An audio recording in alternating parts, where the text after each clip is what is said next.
Hello and welcome to another episode of Authentic English for Curious Learners. Today, Miss Minia and I have the Part 1 question set of parks and the Part 2 question of describe a boring place. Remember, as always, you can check out the resources in the description below where we have a list of vocabulary which probably has some new terms for you can use in your own answer, as well as a transcript you can use to follow along. Remember, give us a like and a subscribe and share the episode with your friends. Now, let's get to the show. Hello and welcome to another episode of Authentic English for Curious Learners. Hello, Miss Minia. Hello, Mr. Kevin. Hello, everyone. How are you today? I'm good, and I hope everyone is doing good. Yes, and this episode goes up, I think, a week after the 12th graders finished their national exam. So we hope you all did well on that, and good luck on your final scores. Do you remember taking your final exam? Yeah. Was it stressful? Not that stressful because I already had something up my sleeve. By that I mean I had won the first prize in the national Russian competition. So that would help you with university stuff. Before that, a lot of winners would just go straight into university. But in my year, I still had to sit the exam, but I only needed to pass a certain low grade, that's minimal nice. Grade. So I wasn't in any pressure. Oh, that's very nice. That's very nice. Well, for those students who are in pressure, we wish you good luck. But as a competitive person, I also tried my best. Sure. Yeah, you're there anyway. You might as well try. Well, today we have some questions for you that we'll be discussing. We're going to be discussing the Part 1 question set of parks, as well as the Part 2 question of describing a boring place, which I think is a little bit difficult. But let's get started with Part 1.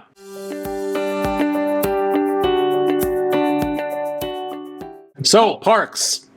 What do you think, Miss Miss Minia, do you like going to parks? I do. These are rare occasions where I feel like I get close to nature, especially as a person who lives in a city. Yeah, having a little green space and being able to go to a little green space is good for the soul, I think. So I try to go once a week, at least. To a particular park, or do you just pick one at random? I wish I could pick one at random, but I just don't have a lot of choices. I only have 2 parks near my house and only one within walking distance. So I almost always go to that closer park.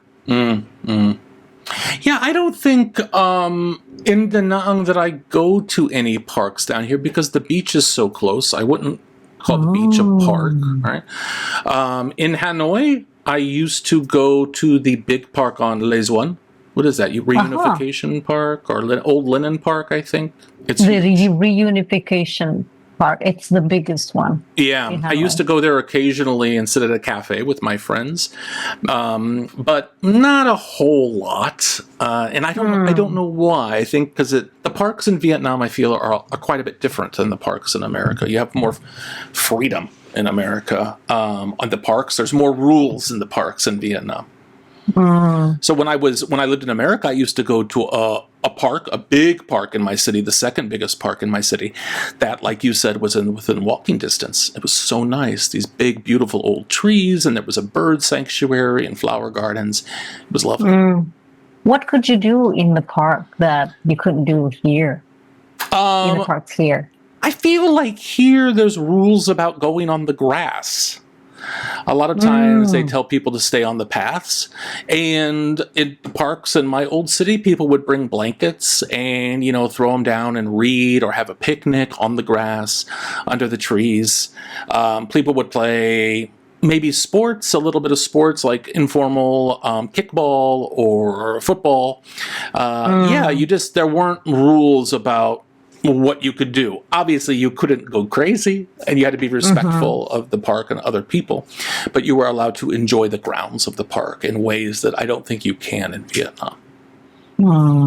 I still see a lot of people play different kinds of sports, but I'm not sure they do that on the grass. Yeah, there seems to be, like I've seen like badminton courts, I guess now pickleball courts, right? But yeah, there seems to be, it's on pavement, which to me defeats the purpose of a park. I want to be on the grass when I go to a park. I want to lay under a tree. What do you like to do when you go to the park? Honestly, without my son, because now I usually go with my son, I would just walk around, preferably with a friend, and have a nice chat with them. And then if we need to, we would just sit down on a bench or go to a nearby coffee shop. Yeah, that's what I always like to do as well. Yeah. With your son, what do you do? But with my son, I just follow him. So I would watch him go on the swings and then go on the slides, and then I would kick a ball with him. Yeah, are there a lot of playgrounds in the park? Is there a playground in the park you guys go to? Yeah.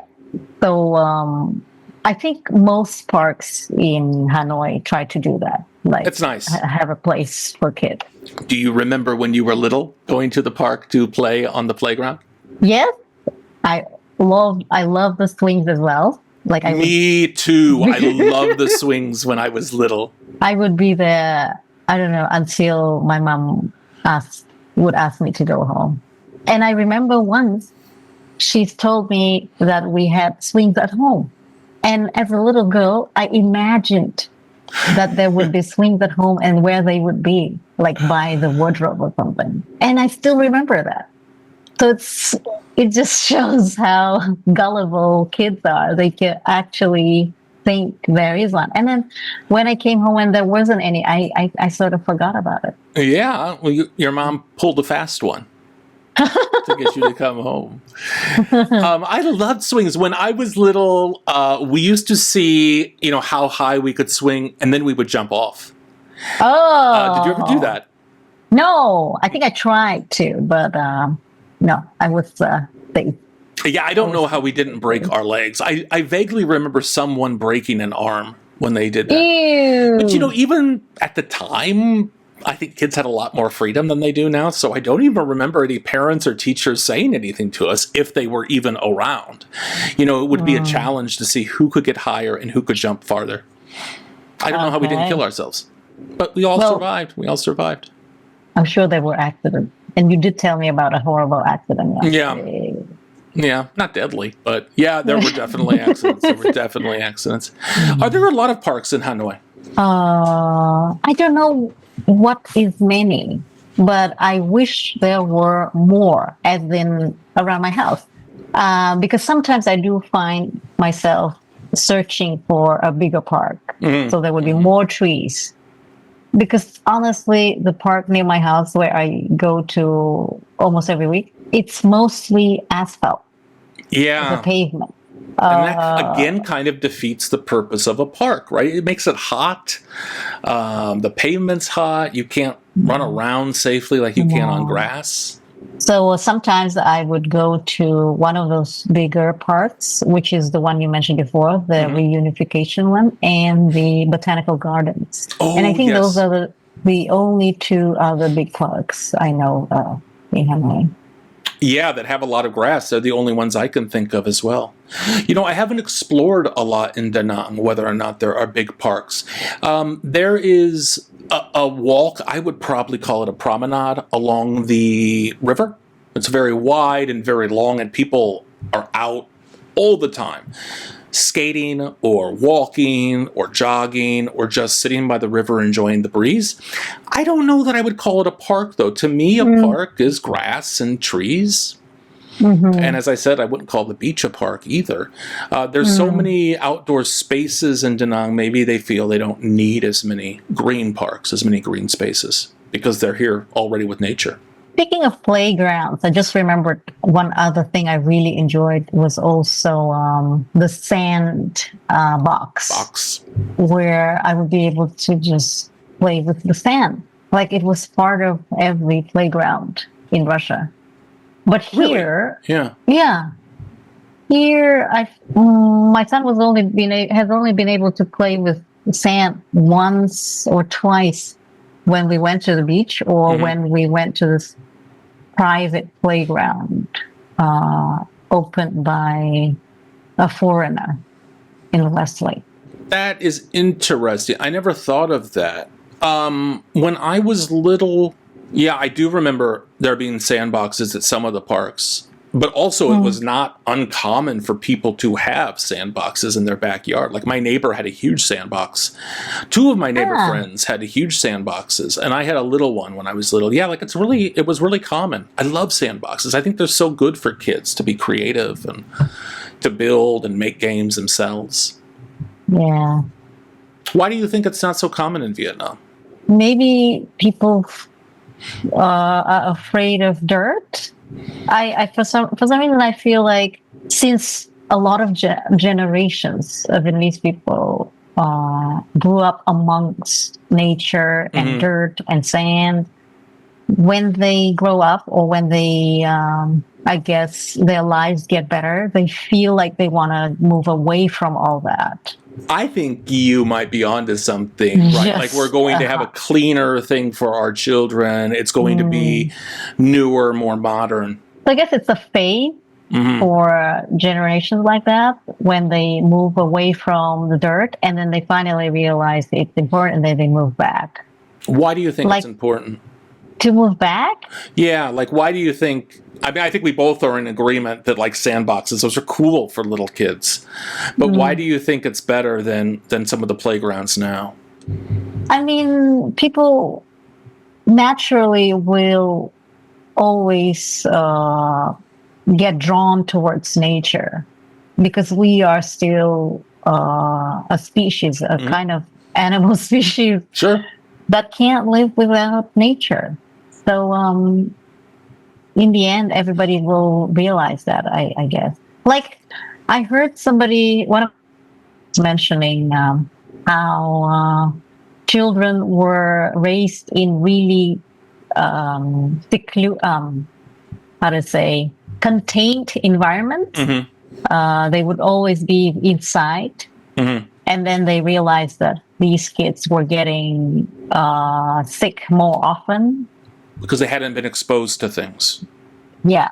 So then they started to like get outdoors more, let the children get out more. You know, in the States, it seems like the young kids now, there's a lot of allergies, like food allergies, seasonal allergies. I don't remember anyone having allergies when I was a little boy. And I do think it's because we were outside all the time. And you were exposed. Our immune systems were a lot better. I mean, that's one way, you know, I think playgrounds have changed. I know in the States, it seems like, well, for one, playgrounds used to be much more dangerous. They were, I mean, the playgrounds were metal. You know, they were less safe, like that maybe you could go higher. There weren't fences. There certainly weren't adults supervising us. Whereas now everything is plastic. There's no sharp edges. Usually it's kind of foam ground. So if you fall, you won't break your arm or something. We just fell on the ground or fell on the asphalt. I think it was better when I was little. I think it encouraged imagination more. Sandboxes or the playgrounds we had encouraged us to make up our own games and to play in our own way. Whereas now it seems much more structured. Like, oh, this is a climbing wall. This is for climbing. This is a slide. This is for sliding. You know, whereas when I was little, it was more open-ended and we did our own thing. And I think that was better for kids, kind of like you were talking about exposing kids to things, but not only germs, but it activated your imagination and encouraged you to be creative. Why do you think the metal bars and being able to fall directly on asphalt was better? Like, doesn't it sound dangerous? It does sound dangerous, right? But we all lived. I mean, we weren't going to die if we fell. We weren't 40 feet in the air. But I think it builds a risk tolerance for children. Like, there were times, we called them monkey bars, right? I don't know what you call them in Vietnam. And I fell. And I remember one time I got the wind knocked out of me because I fell flat. So I couldn't breathe, and it really scared me. But after 15 seconds it passed. And then you realized, oh, that was really scary, but I came through it. I survived. And I think it builds a certain risk tolerance, a certain anxiety tolerance. I didn't run to my mom and dad. They weren't even there. My friends were around, and it makes you braver. It makes you realize what you can handle and what you can't handle. And I don't think that's even possible on today's playgrounds and parks. Yeah. And I guess when children play in such environment, they have to calculate their movements better and be more careful. Because there's risk. Yeah, there's risk. I mean, you could fall off. That's what I do think that is the case. I think things have been made a little too safe.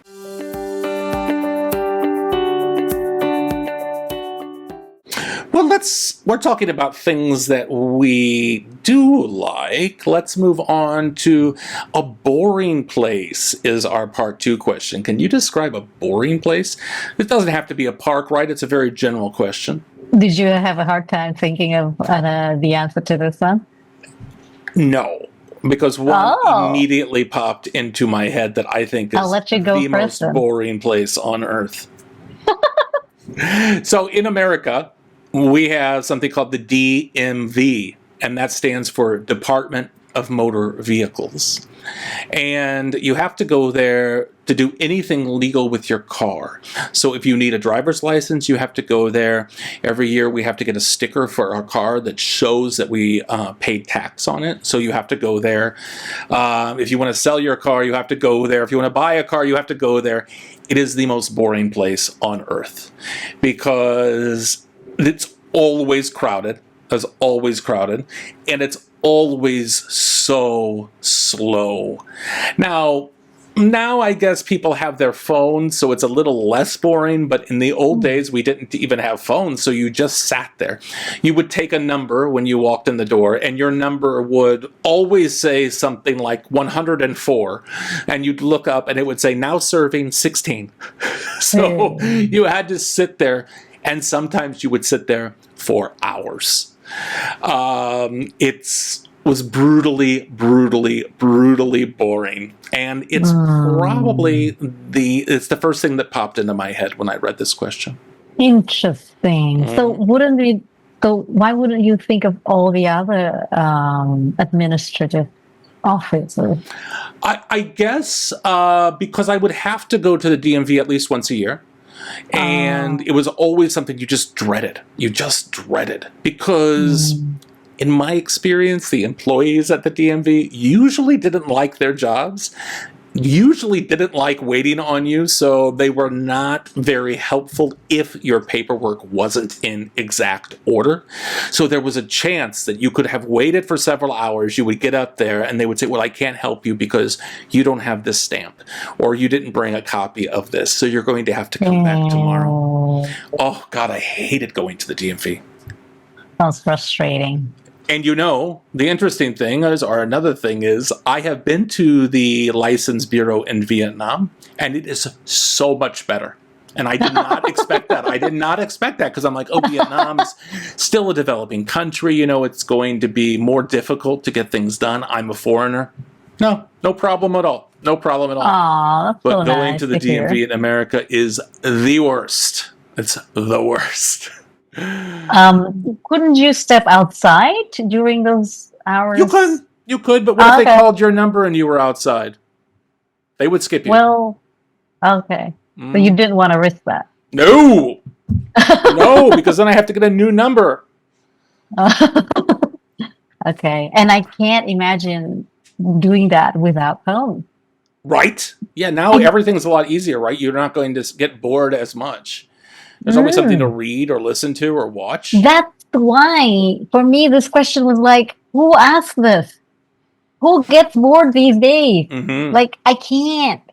So then, because I was like, even if I go to a place that's boring, I wouldn't feel bored at all. At the Yeah. time, I didn't realize because I would have my phone. I just I just don't feel bored in places anymore. That's why I was like, even if I were in the most boring place on earth, I would still not feel bored. You have all of the entertainment in the world in your pocket. Mm. Then Okay, so I guess could you think of a boring place? yeah, because I had to, right? Mm? But to help the viewers, they could to help them come up with ideas. They could think of a place where they would go to and they wouldn't have their phones. They have to imagine not having their phone. And also, it's not asking when you were bored, right? It says a boring place. So it doesn't necessarily have to be a time you were bored. It's a place that maybe you went and you were on your phone the entire time because it was so boring. Okay. Mhm. So a slight difference, right? But I can see why you interpreted it that way because I kind of thought that way at first as well. But there's a difference between being at a boring place and being bored, right? Okay.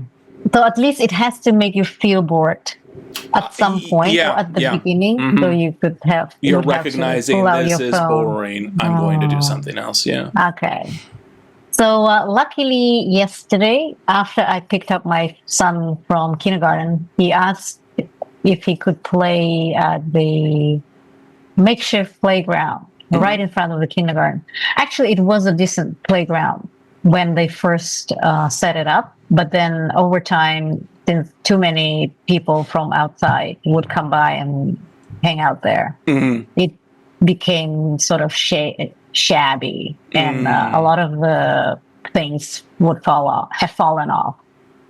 But my son, being a simple kid who loves to climb things, never minded that. Yeah. So he was having fun just climbing on those bars, but I didn't plan this into my schedule. So I was feeling a bit anxious about wanting to leave. And that's where I realized that this was a boring place for me. I was not there for myself. I was not there because I wanted my son there. If I compared this to a normal park I go to because I want my son to have some physical activity, Yeah, I you wouldn't chose feel it, as right? bored. Yeah. And here I was at a place I didn't want to be at, and I was in a rush actually because I timed things. I wanted to get back to start my next activity. That So is a good distinction you made, right? Like it's different from a park that you chose to go to. Like there was no reason you wanted to be there. Apart from that,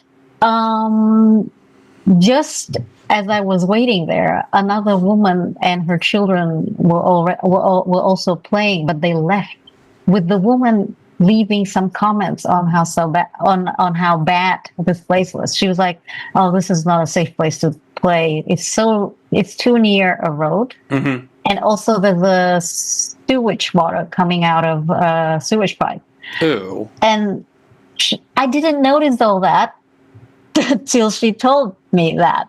So that added to my feeling that this was not a good place. So, but couldn't do anything but wait and sit in that boredom because my son was having fun and I promised him another 5 minutes. And you had to keep an eye on him. Yes, that's why I was not on my phone at all. And I felt bored. And you went? I felt bored. Oh, felt bored. Do you think, we both talked about our phone like not being bored anymore because I think that's the first thing people reach for is their phone. Is it good for people to be bored? Definitely. I mean, people started to do research on this and they think being bored actually resets the mind. And especially if you are working on something intensively. when you get bored, this is the time your brain sort of reorganizes things. Or if you are stuck on a problem, you don't get ideas. Being bored would actually help you come up with things. So it's bad for everyone to constantly be on something, phones, screens. Yeah, like maybe our minds are overstimulated. Yeah. So a lot of people are trying to build in time to sort of decompose or stare into a wall or stare out the window. Maybe these decompress days. is a better word. Oh, yeah. Decompose is a little different. I was just teaching students about plastic and how it's doesn't decompose. Yeah, it doesn't degrade. It's a good lesson for our students that it's very easy to misuse words. Even I do it. We all do it. Your English obviously is amazing. Blurt them out. Yeah, you misspeak sometimes. But even that, like, I knew what you meant because I could figure it out from context. Decompress, everyone. Decompress, exactly right. Let your mind breathe a little bit without constant stimulation. Yeah, I tend to agree with you as well, but it's harder and harder to be bored today. Everyone, there's screens everywhere. There's music everywhere. It's hard. And I do think it's healthy. It's also hard because those things are so attractive. What you watch on your phone, what you check on your social media is just so addictive as well. Absolutely. And nobody has been trained to seek boredom. Yeah, like when we were little, there was a lot of times when we were bored out of our minds. There was nothing to do, nothing going on. I mean, we're talking about parks and playgrounds, even some of that. It's like, oh, you go to a park and there's just a slide. Well, this is boring. What? That's all you had. So you had fun. Or you just hung out with your friends. You just sat and quiet time. It's good for your brain. Yeah. And as a child, I also stared out of the window so many times. And I guess most of the time I did my homework. I did that. I didn't do my homework. I stared at the sky a lot. Yeah, America's so big, so we would take car trips, and you wouldn't even have, there was no personal music players. Maybe you have cassette tapes or something, but my parents controlled the radio, so I didn't really like the music. Maybe I couldn't read in the car when I was a kid because I would get motion sickness, so I just looked out the window for like hours and hours and hours. Yeah. And you're bored, but it's fine. That's so good for your brain. I agree. I feel like for all of our listeners, every time they listen to us, they just hear how old we are. I hope not. And how the things were so much better in the old days. Well, thank you for listening. I'd like to remind you to check the description for the resources, which includes some vocabulary that we've used in this episode that you can use as you build your own answer, as well as the transcript. If there's anything that you don't understand that you want to follow along, check that out as well. And make sure to leave us a like and subscribe and give us a comment telling us some questions that you want us to hear or that you want us to speak about in the future. Anything else to add, Miss Minia? Well, don't forget to mention us to your friends as well if you watch and follow us frequently. I know some of my students are doing that. I'm so proud of them. Oh, that's great. Well, hello, Miss Minia students. Yes, I definitely tell my students as well. So yeah, help us grow and share with your study buddies. And until next time, happy studies. We'll see you soon. Bye.